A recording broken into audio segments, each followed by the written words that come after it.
ಮಾಡಿದ್ದೀನಿ. ಬಂಧುಗಳೇ, ನನಗೆ ಬಹಳ ಖುಷಿ ಆಗುತ್ತೆ. ಇಲ್ಲಿವರೆಗೆ 151 ದೇವಸ್ಥಾನವನ್ನ ಕಟ್ಟಿದೆ, ಜೀರ್ಣೋದ್ಧಾರ ಮಾಡಿದ್ದೀನಿ. ನಾನು ಒಬ್ಳೆ ಮಾಡಿದೀನಿ ಅಂತ ಹೇಳೋದಿಲ್ಲ, ಬಟ್ ನನ್ನ ಹಿಂದೆ ಇರುವಂತ ಶಕ್ತಿ ನೀವು. ಅದಕ್ಕೆ ನಾನು ಪದೇ ಪದೇ ಹೇಳ್ತೀನಿ, ಇಲೆಕ್ಷನ್ ಬಂದಾಗ 3 ತಿಂಗಳು ನಿಮ್ ಹತ್ರ ಬರ್ತಾರೆ. ಮಧ್ಯಾಹ್ನ ಬಿಸಿಲಾಗಿ ಕೂತಿದ್ದೀರಿ. ನಾನು ಬಹಳ ಬೆಳಗ್ಗೆಯಿಂದ ಕೆಲಸ ಮಾಡಿ ಮಾಡಿ ಬಂದಿದ್ದೀನಿ. ಇನ್ನು 3 ಉದ್ಘಾಟನೆಗೆ ಹೋಗ್ತಾ ಇದ್ದೀನಿ. ಇಲೆಕ್ಷನ್ ಬಂದಂತ ಸಂದರ್ಭದಲ್ಲಿ 3 ತಿಂಗಳಿಗೆ ಬರ್ತಾರೆ. ನಿಮಗೆ ಹಿಂದುತ್ವದ ಬಗ್ಗೆ ಮಾತನಾಡ್ತಾರೆ, ನಿಮಗೆ ಇನ್ನೊಂದ್ರ ಬಗ್ಗೆ ಮಾತನಾಡ್ತಾರೆ. ಮತ್ತು 5 ವರ್ಷ ನಿಮ್ಮ ಸೇವೆ ಮಾಡಿ 151 ಗುಡಿ ಶ್ರದ್ಧೆ ಭಕ್ತಿಯಿಂದ ಕಟ್ಟಿ ಎಲ್ಲ ಸಮಾಜ ಸಮುದಾಯ ಎಲ್ಲ ಜನ ನನ್ನವರು ಅಂತ ಹೇಳಿ ಕರ್ಕೊಂಡು ಮುಂದೆ ಸಾಗ್ತಾ ಇದ್ದೀನಿ. ಇಲೆಕ್ಷನ್ದಲ್ಲಿ ಅಷ್ಟೇ ರಾಜಕಾರಣ, ಇಲೆಕ್ಷನ್ ಮುಗಿದು ಮಾರನೇ ದಿನದಿಂದ ಬರೀ ಅಭಿವೃದ್ಧಿ ಕೆಲಸ ಮಾಡ್ಕೊಂಡು ಮುಂದೆ ಸಾಗ್ತಾ ಇದ್ದೀನಿ. ನಾನು ಇಲೆಕ್ಷನ್ ಅಲ್ಲಿ ನಿಮ್ಮ ಮನೆ ಬಾಗಿಲಿಗೆ ಬಂದಾಗ ನೀವು ನನ್ನ ಉಡಿ ತುಂಬುದು ನಿಮ್ ಧರ್ಮನೂ ಅಲ್ಲ, ಅದು ನನ್ನ ಹಕ್ಕನೂ ಅಲ್ಲ. ಕೇಳುವಂಥದ್ದು ನನ್ನ ಹಕ್ಕು ಆಯ್ತೋ ಇಲ್ಲೋ. ಇವತ್ತು ತಮ್ಮೆಲ್ಲರಿಗೂ ಹೇಳಲಿಕ್ಕೆ ಬಯಸ್ತೇನೆ, ಸಂಪೂರ್ಣ ಈ ಒಂದು ಬಡಾವಣೆಗೆ ನಾನು ಮೊನ್ನೆನೇ ಪೂಜಾ ಮಾಡಿ ಹೋಗಿದ್ದೆ. ಆದ್ರೆ ಮಳೆ ಆಗಿರೋದ್ರಿಂದ ಕೆಲಸ ಸ್ವಲ್ಪ ಸ್ಲೋ ಆಗಿ ನಡೀತಾ ಇದೆ. ಈಗೇನು ಬಿಸಿಲಿದೆ, ಇಮಿಡಿಯೇಟ್ ಆಗಿ ಎಲ್ಲಾ ಕಡೆ ಡಾಂಬರ್ ರೋಡ್ ಆಗ್ಲಿ, ಪೇವರ್ಸು, ಗಟರು ಅಂತ ಶುರು ಆಗಿದಾವ ಅನ್ಕೊಂಡಿದ್ದೀನಿ. ನಾನು ಎಲ್ಲೆಲ್ಲಿ ಪೂಜೆ ಮಾಡಿದ್ದೀನಿ. ಆಗಿದಾವ ರೊಟ್ಟಿಯವರು ನಿಮ್ಮಲ್ಲಿ ಆಗಿದ ಸ್ಟಾರ್ಟ್ ಇದೆ ಅಲ್ಲ, ಎಲ್ಲ ಕಡೆ ಸ್ಟಾರ್ಟ್ ಇದೆ ಅಲ್ಲ. ಸೊ ಪ್ರತಿಯೊಂದು ಕೆಲಸ ಬಹಳಷ್ಟು ಶ್ರದ್ಧೆ ಭಕ್ತಿಯಿಂದ ಮಾಡ್ತಾ ಇದ್ದೀನಿ.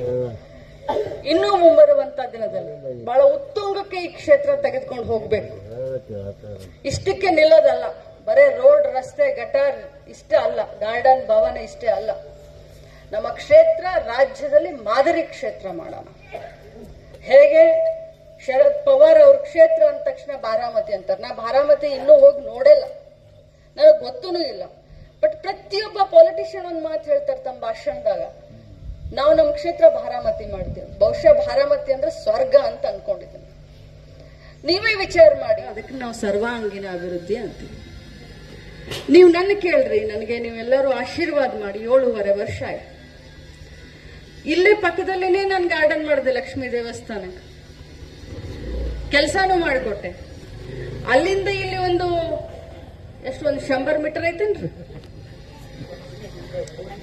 ನಾ 50 ಮೀಟರ್ ಇರ್ಬೋದು, ನಾ 100 ಮೀಟರ್ ಅಂತ ನಂಗೆ ಸಮಾಧಾನ ಮಾಡ್ಕೊಳತ್ತೇನೆ. ರೊಟ್ಟಿ ಅವರು ಇಲ್ಲಿ ನಮ್ಗೆ ಈ ಸಮಾಜದವ್ರು ಹೇಳಿದ್ರು, ನಮಗೊಂದು ಗಾರ್ಡನ್ ಬೇಕು, ಒಂದು ಭವನ ಬೇಕಂತ. ಒಂದು ಕ್ಷಣನೂ ನಾ ಹಿಂದೆ ಮುಂದೆ ಮಾಡ್ಲಿಲ್ಲ, ಒಂದು ಕ್ಷಣನೂ ಕೂಡ. ಯಾಕಂತಂದ್ರೆ ನನಗ ಆ ಶಕ್ತಿ ಭಗವಂತ ಕೊಟ್ಟಿದ್ದಾನ, ಆ ಶಕ್ತಿ ನೀವೆಲ್ಲರೂ ನನಗೆ ಕೊಟ್ಟಿದ್ದೀರಿ. ಸರ್ಕಾರದಲ್ಲಿ ಯಾವುದೇ ಸರ್ಕಾರ ಇರ್ಲಿ, ಅದು ಕಾಂಗ್ರೆಸ್ ಇರ್ಲಿ, ಅದು ಬಿಜೆಪಿ ಇರ್ಲಿ, ಹೋಗಿ ಕೆಲಸ ಮಾಡಿಸ್ಕೊಂಡು ಬರುವಂತ ಶಕ್ತಿ ಆ ಭಗವಂತನಿಂದ ನಿಮ್ಮಿಂದ ನನಗೆ ಬಂದಿದೆ. ನಮ್ಮ ಕರ್ನಾಟಕ ರಾಜ್ಯದಲ್ಲಿ 224 ಜನ ಶಾಸಕರಿದ್ದಾರೆ. ಮುಖ್ಯಮಂತ್ರಿಗಳು, ಉಪಮುಖ್ಯಮಂತ್ರಿಗಳು, 33 ಮಂತ್ರಿಗಳು, ಅವ್ರನ್ನ ಮತ್ತೆ 34 ಉಪಮುಖ್ಯಮಂತ್ರಿ ಆಗ್ತಾರೆ, 5 ಮುಖ್ಯಮಂತ್ರಿ ಆಗ್ತಾರೆ, 35 ಮುಖ್ಯಮಂತ್ರಿ ಆಗ್ತಾರೆ. 224 ಜನರಲ್ಲಿ ಬಹುಶಃ ಒಂದು 10-15 ಜನರನ್ನ ಪಕ್ಷಾತೀತವಾಗಿ ಒಂದು 10-15 ಜನರನ್ನ ನಾವೆಲ್ಲರೂ ಗುರ್ತಿಡಿತೀವಿ. ಅದು ಬಿಜೆಪಿಯವರಾಗಿರ್ಬೋದು, ಕಾಂಗ್ರೆಸ್ನವರಾಗಿರ್ಬೋದು. ನೋಡಿದ ತಕ್ಷಣ ಇವರಪ್ಪ ಲೀಡರು ಅಂತ ಹೇಳಿ ಗುರ್ತಿಡಿತೀವಿ ಎಲ್ಲರೂ ಸಜ್ಜಿಕ. ನನಗೆ ಖುಷಿ ಆಗತ್ತೆ. ನಾನು ಹೊಗಳ್ಕೊಳ್ತಾ ಇದ್ದೀನಿ ಅಂತ ಖಂಡಿತ ತಿಳ್ಕೊಳ್ಬೇಡಿ. ನೀವು ಕೂಡ ಬಹಳಷ್ಟು ಬೇರೆ ಕಡೆ ಎಲ್ಲ ಕೇಳಿದೀರಾ, ಓಡಾಡಿದೀರಾ. ಆ ಒಂದು 10-15 ಜನರಲ್ಲಿ ನಿಮ್ಮ ಲಕ್ಷ್ಮೀ ಹೆಬ್ಬಾಳ್ಕರ್ ಹೆಸರು ಒಂದೈತಿ. ಚಾಮರಾಜಪೇಟೆಯಿಂದ, ಚಾಮರಾಜನಗರ ಜಿಲ್ಲೆಯಿಂದ ಬಳ್ಳಾರಿವರೆಗೆ, ಯಾದಗಿರಿ ಕಲಬುರಗಿಯಿಂದ ಮೈಸೂರುವರೆಗೆ, ಬಿಜಾಪುರದಿಂದ ಹಾವೇರಿವರೆಗೆ, ಮೈಸೂರದಿಂದ ಚಿಕ್ಕಮಗಳೂರುವರೆಗೆ, ಉಡುಪಿಯಿಂದ ಹಾಸನ, ಒಂದು ಪಾನ್ ಶಾಪ್ ಹತ್ರ ಹೋಗಿ ನಿಂತರೂ ಕೂಡ ಜನ ಇವತ್ತು ಲಕ್ಷ್ಮೀ ಹೆಬ್ಬಾಳ್ಕರ್ ಬಂದಿದ್ದಾರೆ ಅಂತ ಗುರುತಿಸ್ತಾರೆ.